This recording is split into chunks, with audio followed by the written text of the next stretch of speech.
bari na fi leader politique chaque jour lu ci bari dama koy nettali mooy bari na fi am na fi leader politique bu mag boo xam ne ils sont chargés de com yàlla xam na ko moo ma woo alaaji booba am na article bu mu yónnee mu am jafe-jafe ma signalé ko mu woo ma appel ñuy waxtaan dugg ci waxtaan mu xóot muñu ma mu reconnaître ni fii ci Sénégal Sonko amoo lentu fi morom ci leader politique yi ku fi leader politique Sonko la ëpp doole fuuf mu ni ma mais ñoom ci leen rek kese lañ yaakaar mooy ci booy Pastef yi nga xam ni ñoom ñooy véhiculer ñoom ñooy jàllale des fois message yi nga xam ni ñu ngi koy faral joxe kon bari na fi leader politique yoo xam ne ñoom xam nañ ni Sonko di seen morom du seen maas du seen mappandoo mais saa bu ñu génnee di nekk dans le populisme di jéem a lëre di jéem a neex gars yi moo tax saa bu ñu demee élection ci gàcce képp la ñuy mujj te saa bu Sonko génnee ñoom ñëpp toog seen i kër ndax génn Sonko alaaji gàccal la génn képp koo xamante ni si ni homme politique nga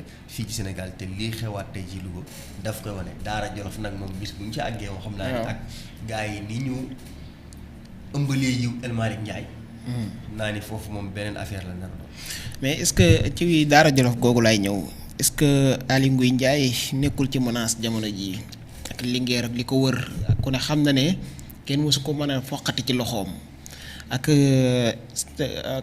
capital de sympathie bi nga xam ne El Malick am na ko depuis mu jafe-jafe bu juree ji ak léegi est-ce que Aly Ngouille Ndiaye bu tëddatee dina nelaw tamit. xanaa xamoo El Malick moo Diomaye ñoo xawoon yem ci seen ay fief dañuy soogay door dañ fa néew doole trop. El Malick. Daara Jolof googu avant mu fay am doole bi mu fa mais nag bu El Malick mënees na ko justifier kon ku ne xam na ne Aly Ngouille Ndiaye c'est pas n'importe qui. non effectivement. bokkut ak. Diomaye bi nga xam ne waa jigéen. te ndeng seen après boobu lañ ko nit ñi soog a xam. ku kenn xamul moo ko gagné.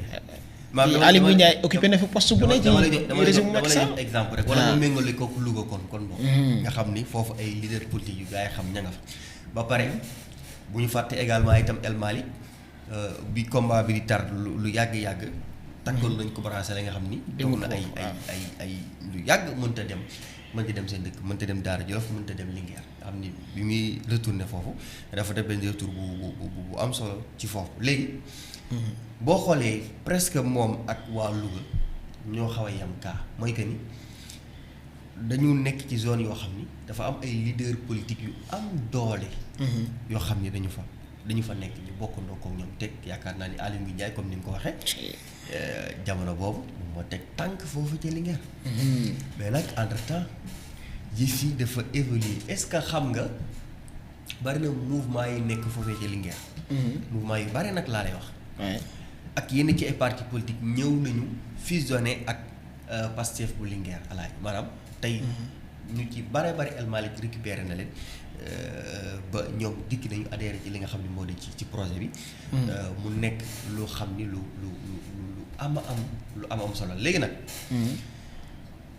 tey Ousmane moom El Malick Ndiaye maanaam avant match bi sax laa koy waxee parce que confirmation moom élection lay doon mais tey démonstration bi muy def foofu bu soobee yàlla ci la li olof yi naan ci bu naree neex su baxee dafay xeeñ tey démonstration bi mu fay def ci la ne xamee nii ndax instant bii nii moom Aly Ngouille Ndiaye lam fa doon téye moo ngi ko fay téye ba léegi wala El Malick renversé na tendance bi te boo gisee gars yi leader politique yi parce que El Malick nag kaay moo wax la leader politique bu bokk parce que bu fi xewlee lebaloon na la bu lebalul ñëpp itam ni ci ëpp lebal na li tey ñooñu bis bu ñu ko fayee rax ci dolli Ousmane Sonko alaaji dem wax ak waa Linguère dolli ci li nga xam ne moom la fa El Malick Ndiaye liggéey yaakaar naa ne Linguère dana mokkaru mbox te buñ ci jugee gars yi daañu xam ni Linguère ji tegal na ci yeneeni loxo yoo xam ni alaaji loxo yu wóor la moo tax fi mu ne nii kii di Ousmane Sonko dafa nekk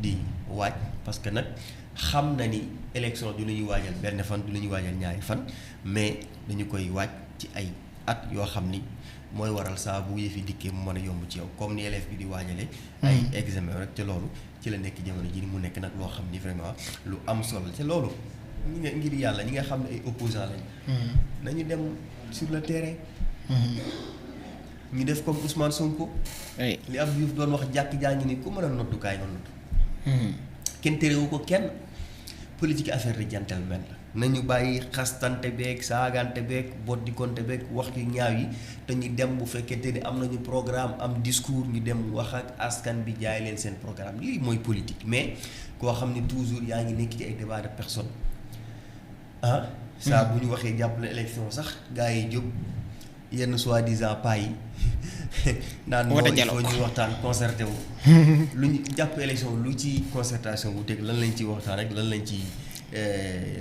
nu mu tuddati lépp ci ay tappale képp parce que la seen gagne-pain nekk xam nañu ni Ousmane Sonko récupéré na réew mi li ci des rek mooy mu officialiser ko bu soobee Yàlla te loolu élection képp la mën a jaare récupérer localité yi baree bari bu fekkee day tas assemblée nationale alaaji itam bu ko tasee yaakaar naa ni bu delluwaatee moom sotti seeg def se la Diomaye Faye nag moom Bassirou Diomaye Faye instant bi xam nga fu muy seetaane yëf yi xam nga fu mu koy xoole waaye yaakaar naa ni moment bi ñu toll nii moom alaaj mi ngi diisoo ni ñu koy waxee mi ngi concerté bu baax a baax. est-ce que du gëmmu rek est-ce que du gëmmu rek maanaam bàyyi affaire yi muy parce que am na loo xam ne nag mënoo ko contre ba pare wëlbati ko di tàgg di ko xool loolu. sonal sa xol doo mën a de. na nga koy xoolee ëpp na nag. gars yi dañuy xool seen ay expert dañuy xool. xam nga expert laa ko mën a tuddee xam nga seen ay consultant. Diomaye dina jël temps xool Ousmane Sonko li muy def nii. dara ñu ciy bari dara du leen ci rawalaay yu ci surtout Ousmane Sonko. Ousmane Sonko sa principal adversaire nan la surtout koo xam ni bu bis bu sëgg bëri jotee moom nga yaakaar ni mooy sa principal adversaire moom nga war a sëggal bëri parce que. Diomaye nee na jamono ji mu ëpp doole kon bu dee moo ëpp doole Sonko moo ci topp bu dee li mu wax am na léegi bu dee yaa ëpp doole Sonko moo ci topp bis bu ñu sifflé yéen ñaar yéen a war a sëgg bëri kooku kay alaaji vidéo boo gis nga xam ni bii def ci doon entraîner wala mu ci doon jouer combat da nga ko visionné xool ay schéma tactique am ak des fois nga woo benn coach su fële gars yi ni ko waamee loo xalaat ci lii nan lañ ciy génnee bloc bas dina baax wala abbu rasu yi Lac de Guiers yi dañuy Lac de Guiers dañuy Franc wala dañuy Atlético nañu xool ban moo ci baax ñu mën ko indi moo tax instant bi nii gars yi damay ragal ñu loolu nag yenu na maana da parce que da ngay gis ne am na discours yoo xam ne bu ko Ousmane Sonko defee rek ci kut ko da ngay gis Diomaye day réagir cela nous montre que ne moom mi ngi koy topp comme li ngay wax ni mu koy toppee sax yow mi toppee ko naam ni mu koy toppee man loolu lu mu wax lu néew bu ñëwee mu réagir moom man loolu même bu dul Ousmane Sonko sax am na man loolu dama ci am lu leer nañ loo xam ni sax mën naa ko wax moment bii fi di gën a tar xam nga boobu waaw Clédor Sène toog na ay at yu yàgg yoo xam ne génnut waaw bi mu commencé génn ci man mii la daan defee sorti émission bu mas a def makeek ñam àndal dañ ko daan seetaan dañ koy suivre ba mu jeex takk nga xam ni bu même sax burul Ousmane Sonko bi seen principal adversaire mais am na ci ay nit yoo xamante ni si nii ñoom saa bu ñu defee sorti waaw seen sorti dañ koy seetaan Clédor moom c'est pas n'importe qui. Clédor gars yi xam nañ ko Clédor c'est pas n'importe Clédor ba muy prouvé. dafa xam lu bari fekk lu bari. non Clédor kay ay mbiram ku yàgg ci politique bi xam nga yàgg nga nit ñi dégg nañ ko lu yàgg te gisuñu ko sax. yàlla xam na ko après lañ ko soog a commencé gis. bari di soogay su commencé soogay def ay sorties médiatiques. effectivement fi mu jaar ak yëpp alaaji ak maanaam lim.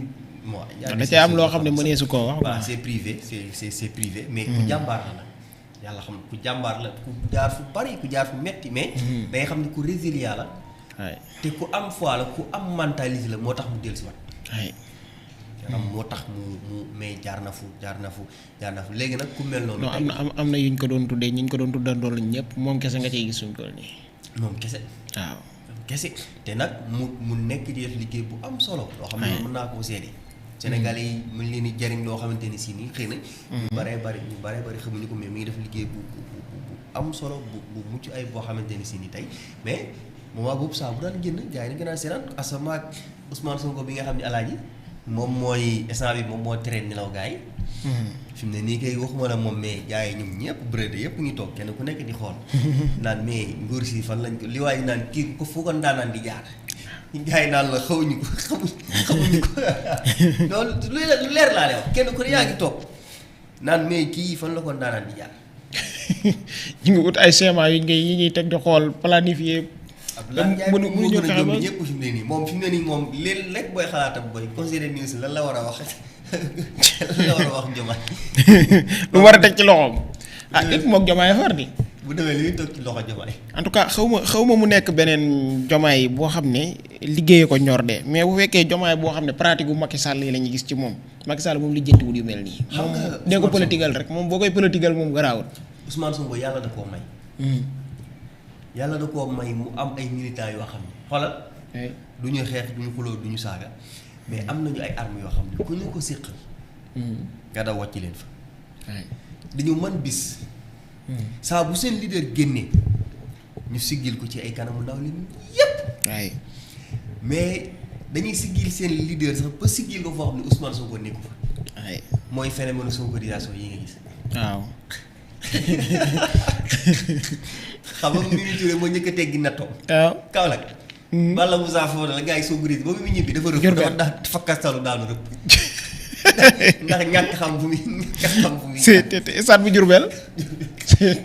li doon bi kay alaaji bu ko reseyo léegi bon na koo gis. c'est gars yi saa yi te pourtant moo doon naan Sonko pare na Diourbel de.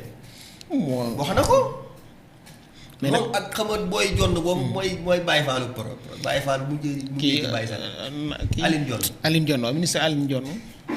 ñoo doon tëgg Sonko naan ko pare nga Diourbel. moom Balla Moussa Fodé bi doon naan pare na Diourbel. dem ci loo xamante ni si ni xam nga loolu ay jamono sëñ bi bu naan nga nekk ci nawetaan wala dara ba ne ministre mooy ñëw donc benn affaire la pour war na xale yi léegi ni ñu décomplexé. amuñu complexe ku yàlla bind ci jamono ji ak daraja joo mën a am ak loo mën a yor.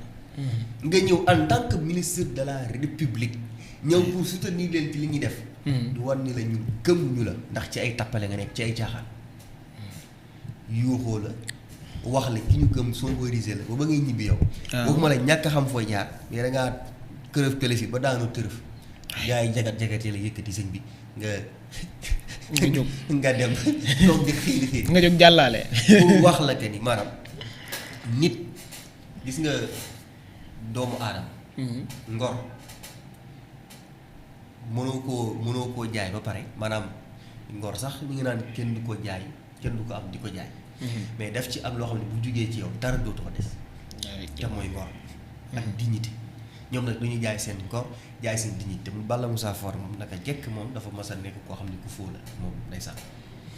te même Bassirou Diomaye Faye fii sax Bassirou Diomaye Faye bii qu'il fasse très attention ci ay Balla Moussa te du moom kese Bassirou Diomaye Faye yàlla xam na ni boo dee am nay conseil ay mbokkam nañ ko wax mu def très attention ci ñi ko entouré ñi ko wër ba ci ñu ci bare bari ci ñoom yàlla xam na ni gëmuñu ko li mu yor yéene wuñ ko te bu ñu sañoon tey Bassirou Diomaye Faye toog ñoom jàpp na ni ñoom ñoo fa war a toog. mais Alaaji man nag yow gisoon na Diomaye gars yi dañ ko commencé ragal fi mu toll nii. ñoom ñi ko ndax décret boobu. mais xam nga lu tax Moussa Balla Fofana bi ko Pape Ngagne Ndiaye dalalee kenn ku ne xam na ne ku seetaan émission bi xam nga ne wax ji Diomaye wax ci saafin na moom d'accordu ci. mais ñemewut a taxaw ne d'accord ma ci. maanaam xam nga gars yi dañu am lu ñuy jaawale. ñemewut a taxaw du ci baaraam ci wax jooju. maanaam ku ragal nit ak ku am complexe su décret. ñoom ragaluñ ci luy différence ñaar yooyu koo gëmul doo ko ragal. mais ñoom instant bi ñoom décret bi li leen nommé muy ndombee tànk boo xam ne yëkkati na seen dara yi. ñoom loolu la ñuy mel ne ku koy jaamu jamono ji. te loolu mu ngi ci loxoy Diomaye Faye instant bi nii. décret bi. voilà maanaam mi ngi ci loxoy Bassirou Diomaye Faye. mi ngi mel ne comme ni mu la ko mën a joxee misaal exemple tey tolloon na jamono boo xamante ni si ni Alaaji. Ousmane Sonko ak Macky Sall moom ñun ñëpp xamoon na ni dem na ba am animosité bu mag bu dox ci seen diggante. oui. mais li daan bukki ak lu mën a xew ak lu mën a am tey bis bu Ousmane Sonko demoon ba war a nuyu président de la République du Sénégal. Macky Sall lay dem nuyu ji. parce que mooy président bi. maanaam noonu la fa demee jamono jii nii ñoom li ñu yor instant bii nii. te ñu jox leen ko ci loxo Bassirou Diomaye Faye la nekk. mais gëmuñu Diomaye yéenewuñ ko li mu yor. ragaluñ ko mais li nga xam ni jox na leen ko te ñoom ñu jàpp ni ñoo ko yelloo. boo déggee ni mu waxee. jàpp na leen ko mérité woo quoi. voilà boo déggee dañ ko fee xeex. merci boo déggee ni mu waxee ci Pape Ngagne Ndiaye nee na. segam ñi doon jàkkaarloo ak Ousmane Sonko bii doon projet doon ko xeex tey ñoo mën a ñëw gouverner assumer ak man mi nga xam ne dama ci liggéey maanaam moom il réclame sa part ah oui moom jàpp na ni lim yor moom moo ko yelloo moo ko war a moom quoi. wute loolu ak yow li waa Pastef doon wax naan du partage de gâteau. voilà léegi loolu nag moom jàpp na ni dara mënu ko koo xaaj même bu jëree jaay ngorom sax dana ko def mais dafay dana fexe ba préserver ndomba tànk bi nga xam ne moom lañ ko jox foofu ñoom fii la ñuy tollu jamono ci nii te kañ ngay xam ni gëmuñu Bassirou Diomaye Diakhar Faye ñu jub 2029 bu soobee yàlla kenn ku ne ci ñoom xawma nag sa gestion nu mu fay dem te parce que gars yi dañuy yeewu de kenn ku nekk ci ñoom da ngay dem ba période boo xamante ni si nii yow même bu amee dossier wóor na la ni boo tàppaasee Diomaye ñu dàqale bu ñu yëkkatee sa dossier boo yuuxoo ni politique gars yi jàppale la dañ ko bëgg a faagal. waaw. boo seetloo période électorale moom bu duggee moom. noonu la ñuy def bu ñu tàppaasee génn. bu ñu la yëkkatilee dossier nga ni yuuxu ni dañoo bëgg a faagaagal. c'est de la politique gars yi non sa waay li muy def na ko arrêté c'est moment boobu gars yi du ñu gëstu yenn yi ñëpp dañuy jóg rek jàpp ni dañ koy jaay doole ñu bari maanaam loolu mooy seen stratégie moo tax ñu ci baree bari si mu nii amu ci kenn ko